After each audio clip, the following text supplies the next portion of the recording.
Welcome to the Team SNG deck profile. Today we are doing the Ojama deck profile. Now we're updating the original deck profile that started this entire channel. Link to that profile is down in the description below. While you're down there, hit that link to our team's Facebook page. Head over there, leave us a like, keep up to date with stuff that's coming out on the channel and upcoming stuff for the next few weeks. Also, make sure you guys leave us a like, comment, and subscribe.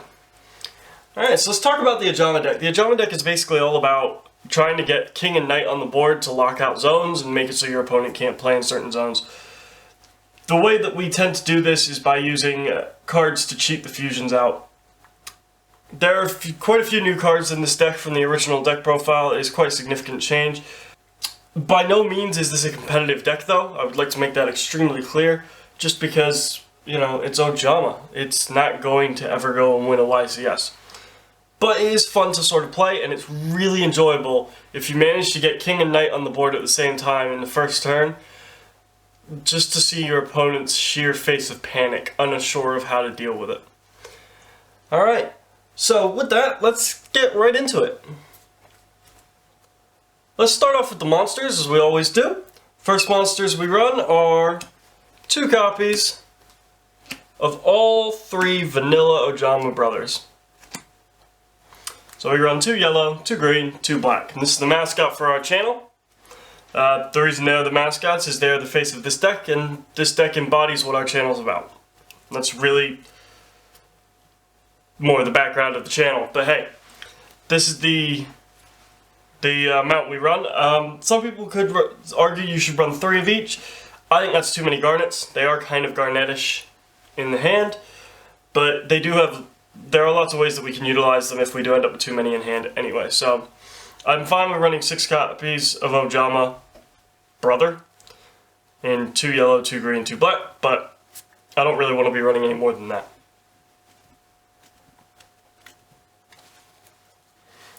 Alright, then we run the best Ojama, and that is Ojama Blue. If this card is destroyed by battle, you get to add 2 Ojama cards from your deck to your hand. So Ojama Blue is a really valuable card for this archetype because it does let us add certain cards to our hand that let us really pop off.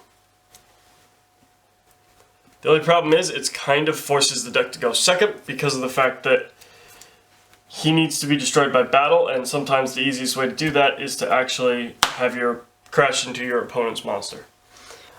And for our final Ojama, we run 2 copies of Ojama Red. Ojama Red is basically vomit Ojama onto field card. If this card is normal summoned, you can special summon up to 4 Ojama monsters from your hand in attack position. So you can basically flood the field if you have a bunch of Ojamas in hand and Ojama Red. That does it for the Ojama lineup. Next we run some cards to help us get to them.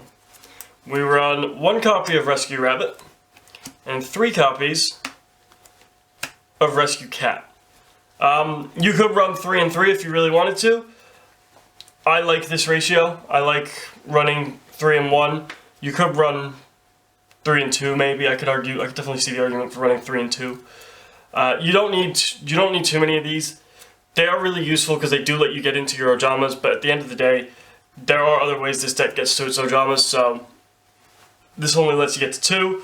We run Obedient Schooled, which we'll see when we get to the spells, which lets us get to 3. So, at the end of the day, they're nice utility cards to help us see whatever it is we're missing for our Ojama fusions.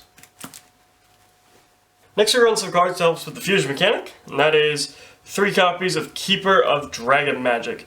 This helps us get the Ojamas onto the field because we basically reveal King in our extra deck. And that lets us get into one of our vanilla Ojamas on the field. Also, he searches out a fusion spell, meaning that we can also use that to then help us get into our extra deck that way. Next we run another card I can totally see people saying we should run more of, and that's Draconect. It basically makes it so that we can get the garnets out of our hand. If we normal summon this and we have a red vanilla Ojama in hand, we at least get a second body on board. That's really the only reason we run him, is just to help us get some vanillas on the field. Also, you can bring them out from the deck, so that can help us set up the field and maybe get whatever pieces it is we're missing for a fusion summon. So I can see people saying that we should run 3 of this. Totally understand the argument. I only run 1 because the deck's already 40 cards and it can be a bit tight for space, so I'm running 1 copy of this and sacrificing elsewhere. Next we run 1 tuner, and this is the only tuner we run in the whole deck, and that is Valeraphon, Mystical Beast of the Forest. This helps us on 2 fronts. 1, it helps us get cards into the graveyard. Some of the Ojama cards, like Ojama, need to be discarded for their effects to go off. So, that's the first reason we run this. The second reason we run this is because it's a tuner. So, we can go into synchro plays. The deck doesn't have a lot of synchro options, but it does have a couple. So, that's a nice thing for us to have. And third and finally, the other reason that we run this is its ability to let us special summon a level 2 or lower beast from the grave. Lets us sort of build up some board presence and put some bodies on board, which we can then use to climb, or we can use to go into fusions, or whatever else it is that we need to do. So Valeraphon's really useful in the deck for the very simple fact that it's just very versatile and it gives us lots of options. That does it for the monsters.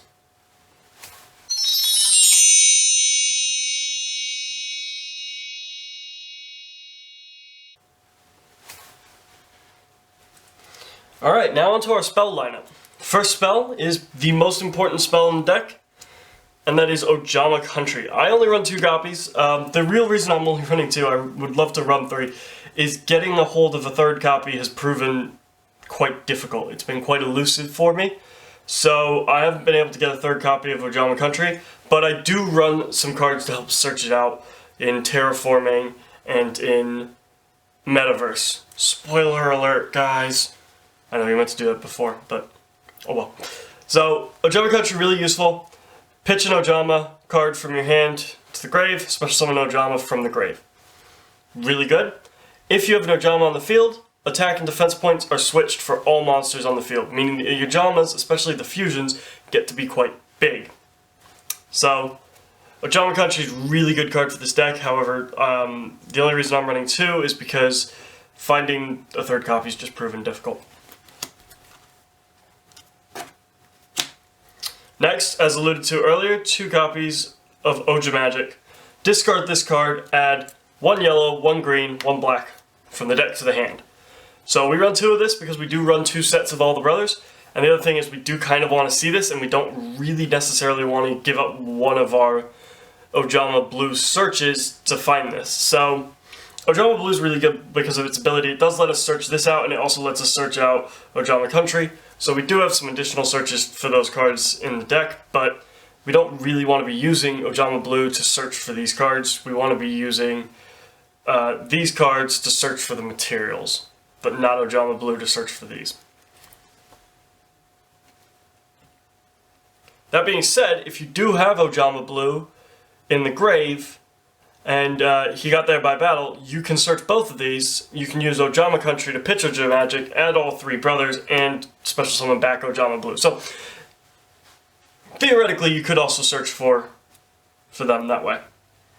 Next, we run 1, as alluded to, a Terraforming, just because we need to help us to see Ojama Country. And then we run 3 copies of Obedience School. Now this is such a good card. The one problem is it locks you into beast type monsters. So some of the stuff in the extra deck is off limits. It does let us special summon from the deck 3 level 2 or lower beast monsters. It turns off their effects. They need to be effect monsters as well, so it turns off 3 monsters' effects. But it does let us put 3 bodies on board in one go. So there's a couple stipulations with this. One is you have to control no monsters to use it. And the other stipulation is that you are then locked into beast type. So you need to be careful about what in the extra deck you're going to try and go into, because you can't go into all of it.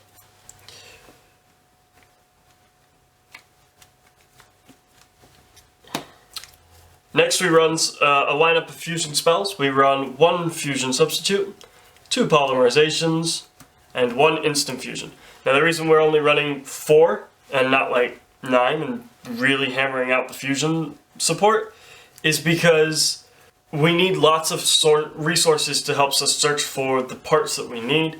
We do have the 3 Dragon Keepers to help us search these out. We also have a couple monsters in the extra deck that help us get to these as well. So therefore, running 4 is perfectly fine. There are other ways for us to get to what we need to get to. So I can definitely see the argument that we need to run more, but running 4 is fine.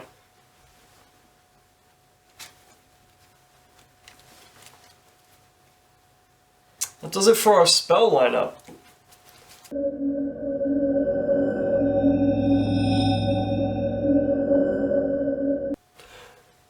So let's get on to the traps. So, first trap in our trap lineup, Ojama Duo. We are not using this to special summon tokens to our opponent's side of the field. We are using this because we can banish this card from our graveyard to special summon 2 Ojama monsters with different names from the deck. That is the only reason we are using this. Its token generation effect on our opponent's side of the field hurts us, does not help us. So typically we just want to find a way to put this in the grave and then just use its ability in grave. Next we run 2 more fusion spells in Necrofusion. This is really good for the deck because a lot of your Ojamas are going to end up in the grave anyway, so this makes it so that we do get a lot of use out of our Ojamas being in the graveyard. Also, it means that we can potentially drop Knight and King, or Knight or King, on our opponent's turn, and that puts our opponent in a tight spot because we start taking up their field space. As alluded to, well, Metaverse, just search out Ojama Country.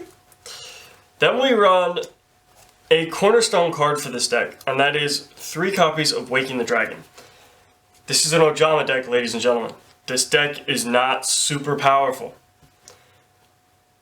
We need something, just something, to help us push for game. We also need something to help us stall out our opponent for a turn or 2 to give us the opportunity to potentially make some plays. This is our way of doing that. We set these and our opponent panics because they see a lot of back row. We do run quite a lot of traps. Our opponent gets rid of these. If our opponent gets rid of these, we are in good shape.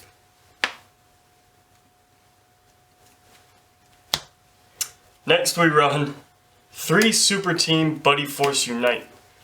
Seeing as pretty much everything in the deck is beast type, being able to target a monster on your side of the field and special summon a monster from either the grave or the hand is really important for this deck. Swarm ability is something this deck sort of has, but really doesn't. This is our way of sort of giving it that. Also, much like Waking the Dragon, if our opponent was to pop this, we get something out of it. Not a whole lot with this in the case of Super Team Buddy Force. In the case of Super Team Buddy Force, we are just getting another copy of Super Team Buddy Force. But at the end of the day, I do think this is a really good card, and it does actually help out the deck because it does make it so that we can get multiple monsters on the field at a time.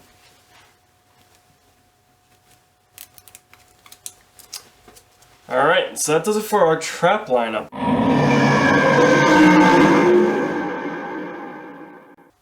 Let's move on to the extra deck.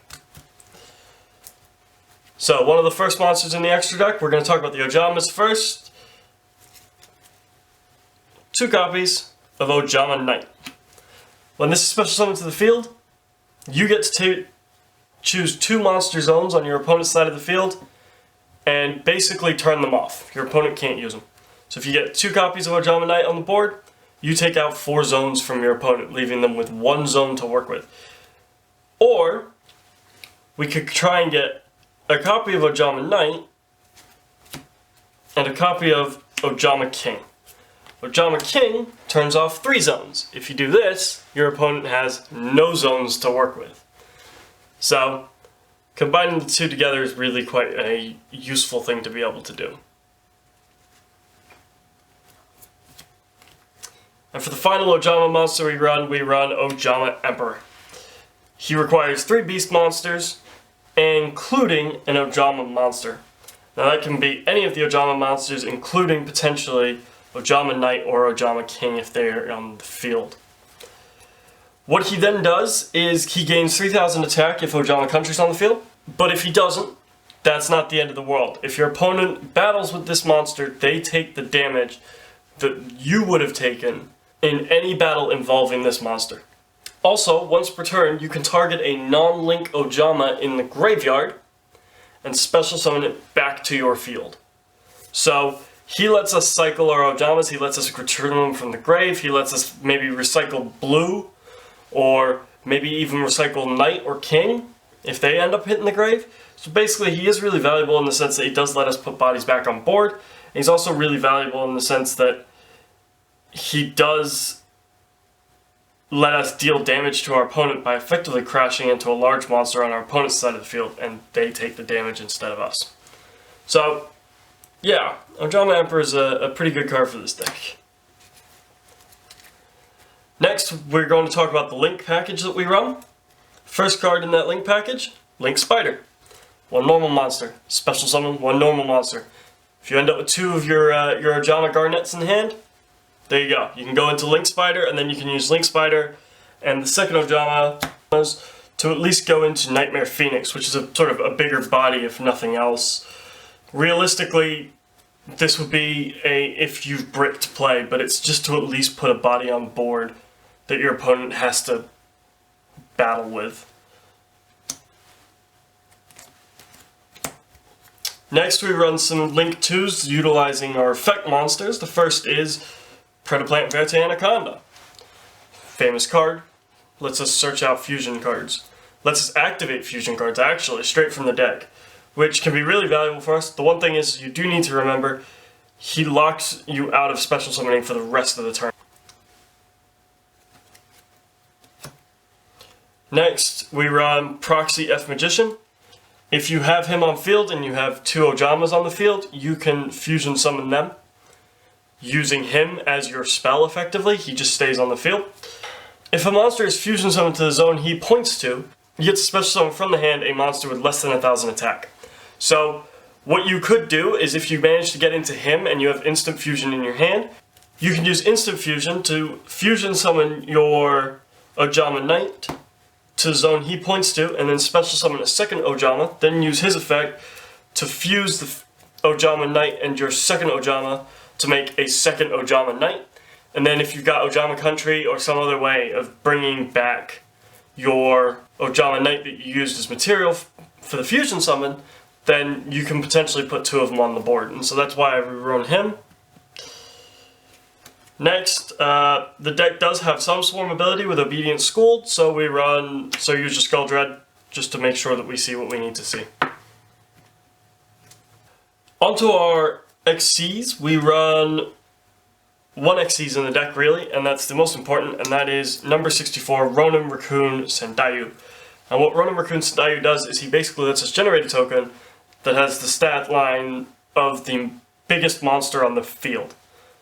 Also, he can't be destroyed by battle if there is another beast monster on the field. So he basically will stick around and he'll just he'll produce tokens that we can do stuff with. At the end of the day, more often than not, it's just going to be used to crash into our opponent's largest monster. And so that's what we use him for. Now for our synchro monsters, we run one copy of Goyo Guardian. Taking stuff is fun. And if you use Obedience Schooled and you get Valeraphon and two of our other effect beast monsters, probably Ojama Red and Ojama Blue, you can sync all of them together to make Goyo Guardian, which can at least give us a body on board that our opponent will have to sort of think about contending with. If we end up with more monsters on the field, and we've potentially put a Link monster in the grave already, we can go into Borrowload Savage. So this is more of a late game play for us, but it is an option that is there for this deck. So we do have Borrowload Savage as well. So now that we've talked about our potential synchro options, we're going to talk about our Waking the Dragon targets. So we got three of them. The first is the last warrior from another planet. Basically, your opponent doesn't get to summon. The one problem is he does blow up your field. So what you typically want to do is if your opponent has popped your Waking the Dragon early in their turn and hasn't put a monster on board, you want to go into this, because that stops your opponent from putting any other monsters on board. It does stop you from putting monsters on board too, but you now are the only thing with a monster on board until your opponent finds a way to get rid of this without using any monsters. Next, we run Naturia Exterio. This is another potential option. We can use this later in the turn. It just turns off spells and traps.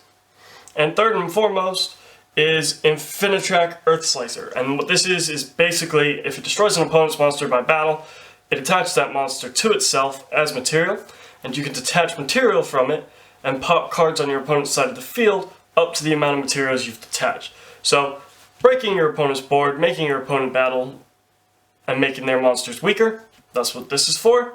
Stopping your opponent from getting going, or making it so your opponent can't use spells and traps. Depending on what you're playing against, you can go into any one of these three. Depending on when they activate their effect, you can go into any one of these three.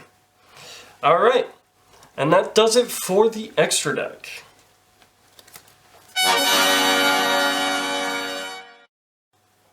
Alright, so my thoughts on this deck are, it is a fun deck. It's not, by any means, it is not a rogue deck, it is not a tiered 1 deck, it is not a tier 2 deck, it is a fun deck. You go out, you play with this with your mates, you have a laugh. If you can get Ojama Knight and Ojama King on the board at the same time, then, you know, you can potentially make someone cry, because you will beat them purely by the force of Ojama, which is a good thing to see, a lot of fun. But it's not going to happen often, so don't take this to sort of a competitive event and expect to win. I enjoy it. This started this channel. This was the first video we put out. We put out an Ojama deck profile. First thing we did, and the reason for that was because it really does epitomize what my team's philosophy is all about, which is go out and enjoy yourselves. You know, we have a hashtag on our channel, hashtag YGO for everyone, and this is our way of showing that we intend to represent everyone. Ojamas are the lowest tier of low, and yet they are our mascot for the very simple fact they are fully inclusive, alright? There's nothing hidden, they're all wearing their skimpies, and at the end of the day, if you have an Ojama deck profile on your channel, then you theoretically could have anything on your channel. That being said, the deck can do some interesting stuff. Being able to get King and Knight out, as alluded to, it could be very good, but it's not very consistent. The way we do try and help with that consistency is actually 2 cards outside of the archetype altogether, and that is Waking the Dragon and Obedience School. That gives us the ability to at least see turn 2 or 3, which the deck really does need to get going. Alright, so I hope you guys have enjoyed this profile. Make sure you leave the channel a like, comment, and subscribe. When you head down to that description, check out the Facebook page, leave us a like over there, follow us over there for upcoming news about what's coming out on the channel. And later this week, we should have a test hands video for this up. Alright, with that all being said, I'd like to say I will see you guys at the next profile.